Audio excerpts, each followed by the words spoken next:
Bom dia, pessoal, tudo bem? Olha só, a aula hoje de estudos amazônicos, tá? O conteúdo, as cidades coloniais amazônicas. A gente tem que debater um pouco esse assunto aí, que lança um olhar na própria local onde a gente vive, ou seja, Belém do Pará, tá? Belém do Pará foi construída à margem do Forte do Presépio, ou seja, uma fortificação portuguesa que um dos seus principais objetivos era impedir a entrada de nações europeias, principalmente espanhóis, tá? Então, com a fundação, a construção do Forte do Presépio, foi sendo erguida, que se tornaria a cidade de Belém do Grão-Pará, tá? Então, dentro desse contexto aí, as cidades coloniais amazônicas aborda a necessidade da efetivação do domínio português. Entre elas, a gente pode memorizar Belém e Manaus, aqui na região norte do Brasil.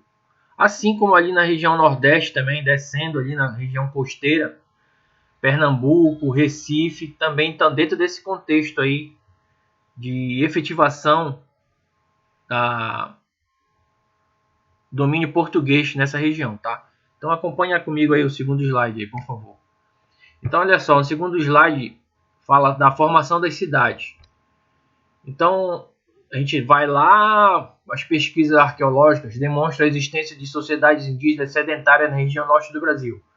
Eu vou pontuar, são 4 tópicos aí que eu coloquei nesse slide. Então olha só, a existência de sociedades indígenas sedentárias na região norte do Brasil é que todos vocês devem e têm que se lembrar que sedentarismo está associado à fixação dessas etnias em um determinado local, tá? E aqui, dentro desse contexto do surgimento de Belém, ali na região onde foi erguido o Forte do Presépio, existia os Tupinambás.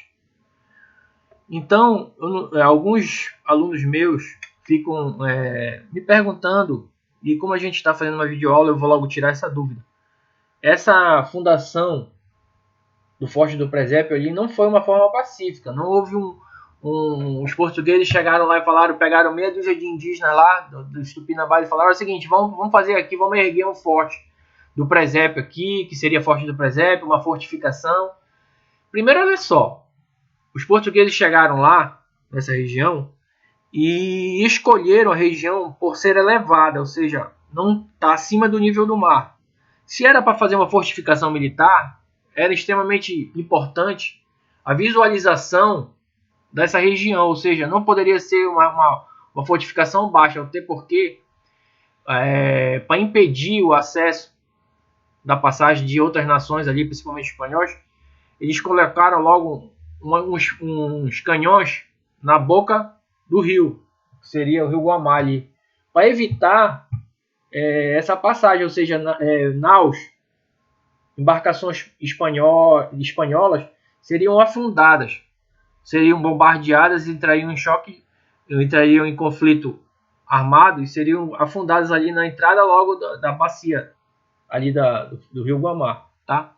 Então olha só, as vilas e vilarejos que vieram se transformar nas cidades amazônicas têm relação direta com o processo de ocupação e colonização europeia. Já acabei de falar, ou seja, Belém, Manaus, está dentro desse contexto. E vocês têm que entender, nós todos temos que entender o seguinte, que as primeiras ruas ali, depois de vários embates, vários conflitos militares ali, várias guerras diárias, derramamento de sangue, os portugueses conseguiram afugentar alguns indígenas que não aceitavam a fixação, ou seja, a morada dos portugueses ali, tá? Então, olha só, as cidades ficavam em sua maioria às margens dos rios Lagos, que possibilitavam a navegação, o embarque e o desembarque de mercadorias. Isso aí, com o passar dos anos, a formação, a construção de Belém está associada ao quê? A exportação das drogas do sertão. Também está associada ali a construção do Forte do Presépio, o arcebispado, a Igreja da Sé, a manipulação dos jesuítas com o passar dos anos, a construção do Forte do Presépio, o arcebispado e a Igreja da Sé foi construída com mão de obra indígena, tá? Principalmente mão de obra indígena. Mas, pessoal, tu acabaste de falar que esses indígenas entraram em choque. Sim, tudo bem, entraram em choque. Alguns foram mortos, algumas centenas foram mortos. Mas algumas se aproximaram dos indígenas e foram manipulados pelos jesuítas e domesticados, ou seja, a imposição do cristianismo foi como se eles ficassem mais brandos, ou seja, eles pegaram os indígenas e fizeram uma manipulação e usaram esse indígena para construir o forte, ali o arcebispado e a Igreja da Sé, tudo bem? E olha só, as cidades tiveram suas origens, associadas às fortificações militares, ou seja, foi o que eu acabei de falar no início da videoaula. Já o terceiro slide fala as cidades que foram fundadas com participação jesuítica. Olha só, as construções eram mais simples, geralmente de madeira e barro. Os moradores tapus, termo utilizado para designar todos os indígenas que não falavam o tupi antigo. Aí o que acontece foi o seguinte, vamos tentar entender isso aí, vamos entender. Os tapuios eram indígenas que não falavam o mesmo dialeto tupi. Existiam vários tipos de dialeto, entre eles o tupi e o macro-G. Os tapuios não falavam tupi antigo, ou seja, era uma galera que tinha um pouco mais de dificuldade para os jesuítas entenderem o seu dialeto, tá? E olha só, os tapuios trabalhavam na agricultura, teciam roupas de algodão e construíam embarcações. Isso aí é a manipulação, a utilização da mão de obra indígena para benefício dos europeus. A gente tem que entender aí que nesse contexto aqui da região norte do Brasil, a principal mão de obra indígena escravizada no início da colonização, quem fala em início da colonização nos primeiros anos, e olha, com o passar dos anos, com mais tempo, tá legal? A região norte do Brasil, ela foi quase que esquecida em relação à mão de obra africana, tudo bem? Diferente ali do norte, no nordeste do Brasil, tá? Ah, professor, lá no nordeste do Brasil não tiveram mão de obra indígena? Sim, com certeza. Mas aqui na região norte do Brasil não foi a coleta das drogas do sertão. O principal objetivo e a principal arrecadação de impostos para exportar para Portugal, para a Europa, foi. Então, olha só, me diz uma coisa, me responde comigo. A coleta das drogas do sertão, a manipulação era o quê? A coleta, a busca dessas drogas do sertão aqui na região norte foi feita com mão de obra indígena ou mão de obra africana? Mão de obra indígena, galera. Tudo bem? As drogas do sertão, quem conhecia essa área aqui não eram os indígenas? Com certeza. Então a mão de obra africana foi deixada em segundo plano. Ah, professor, quer dizer que quando chegaram alguns escravos africanos para cá, foi deixado de lado a utilização da mão de obra indígena? Claro que não, eles utilizavam as duas, tá? Só para te ter uma ideia, no início do século XVII é que foi baixado um decreto, tá? Leis governamentais, leis espanholas, que vamos dizer assim, proibia a mão de obra indígena, tá legal? Então, era mais fácil para o colono português trabalhar com o indígena, porque ele era o quê? Capturado, com aquelas várias formas, o quê? Os descimentos e as guerras justas para ser utilizado, beleza? E olha só, essas cidades recebiam os nomes de tribos indígenas, ou seja, Tucuruí, Marabá, Moju e Cametá, eram o quê? Etnias indígenas, que foram o quê? Utilizadas esse nome de tribos indígenas, de etnia indígena, para fundar essas cidades, tudo bem? Vamos para o próximo. Cotidiano, a vida nas cidades era sempre, a maioria da população branca vinha para cá, obrigada, com certeza. Se tu vivesse nesse contexto lá em Portugal, muitas das vezes tu não tinha opção de melhorar de vida, tu ia ser o quê? Tu teria que embarcar em naus e vir para cá, se aventurar, tá? Então, olha só, essa gente era que possuía dívidas com o Estado português, criminosos, mulheres acusadas de bruxaria, condenadas a viver em uma terra distante e inóspita, ou seja, eram degradados. No início do processo de colonização, várias pessoas vieram para cá, entre eles conhecidos como degradados ou exilados, tá?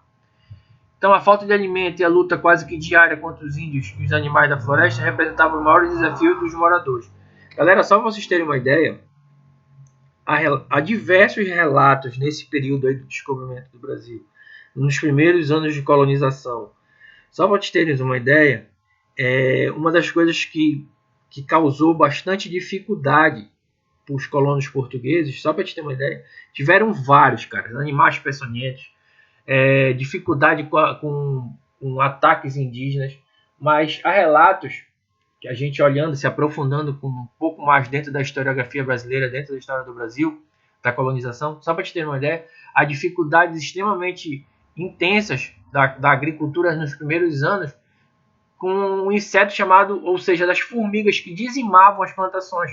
Essa saúva que a gente conhece, saúva ou saúba, ela foi extremamente, até ela recebeu um apelido de rei do Brasil, porque ela era extremamente, trazia dificuldade para os colonos, ou seja, os colonos plantavam, quando elas começavam a criar, a nascer as sementes, as primeiras plantinhas, as saúvas elas cortavam. Há relatos históricos em relação a dificuldades de agricultura, porque o que acontece? Os portugueses chegaram lá e desmataram grandes áreas e tiraram os inimigos naturais de certos insetos, principalmente da saúva. E olha só, náufragos e degradados, salvo engano, é o último tópico aqui da nossa videoaula. Assim que Pedro Álvares Cabral descobriu o Brasil, mesmo deixou em terras brasileiras os 3 primeiros degradados, para que viesse a conhecer o território, aprender as línguas nativas. Galera, bem aqui, ó, tem uma imagem aqui que eu deixei para vocês, pra gente aí, que a galera, olha, as naus já estavam deixando, e os náufragos eram o quê? Pessoas criminosas, tá? Pessoas que eram condenadas à morte. Tinha duas opções lá, os caras presos lá em Portugal, o governo português chegava lá e falava o seguinte: ou vocês vão ser executados, ou vocês estão a fim de embarcar e chegar para viver lá numa terra, uma colônia portuguesa. A galera, bora por ela no barco e bora para lá. Não tinha outra opção, tá? E aí, na verdade, os degradados eram pessoas que não possuíam escolha, os mesmos poderiam ser condenados à morte ou viver em terras desconhecidas, tá? E o último tópico aí, há relatos que diversas pessoas sobreviveram a naufrágios e passaram alguns anos em solo brasileiro. Galera, esses degradados aqui eram o seguinte: muitos deles foram deixados para aprender, para ver se conseguiam localizar alguma fonte de minério, principalmente ouro, tá? Tudo bem? Então era uma galera que foi esquecida aqui, desculpa, e que serviu de intérprete. Ah, professor, alguns perderam a vida? Sim, vários perderam a vida, tá? Tudo bem, nesse contexto, beleza? Então é isso aí, galera. Eu espero que tenha sido produtiva essa videoaula, nosso Estudos Amazônicos.